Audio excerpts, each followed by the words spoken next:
पद्धतीने जर पेट्रोल पंपावरही कोणी काळा बाजार करणार असेल तर त्यांच्यावर कडक कारवाई केली जाईल। त्रास देण्याचा प्रयत्न केला, कडक कारवाई करून या ठिकाणी फौजदारी कारवाई त्यांच्यावर करण्यात येईल, हा इशारा आम्ही देतोय।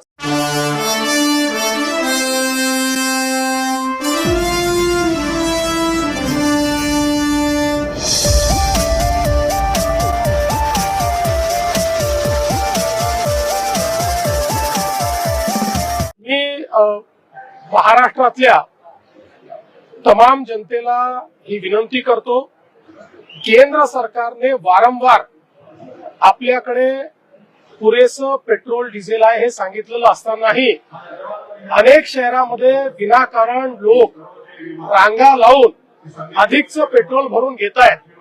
अशा प्रवृत्तीमुळे टंचाई निर्माण होते, कारण डिमांड आणि सप्लाय याच्यावर ज्यावेळेस स्ट्रेस येतो त्यावेळी अनेक अडचणी तयार होतात।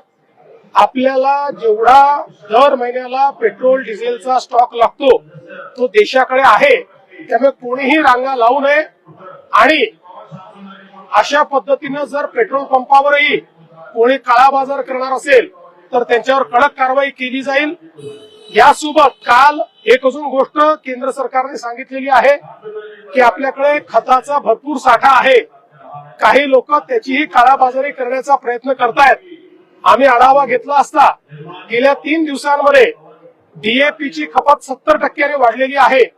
नेहमीपेक्षा आम्ही मागच्या वर्षीची या दिवसांमध्येच जेव्हा त्याची तुलना केली तर असं लक्षात येत आहे की कुठेतरी या संदर्भात पॅनिक बाईंग होत आहे।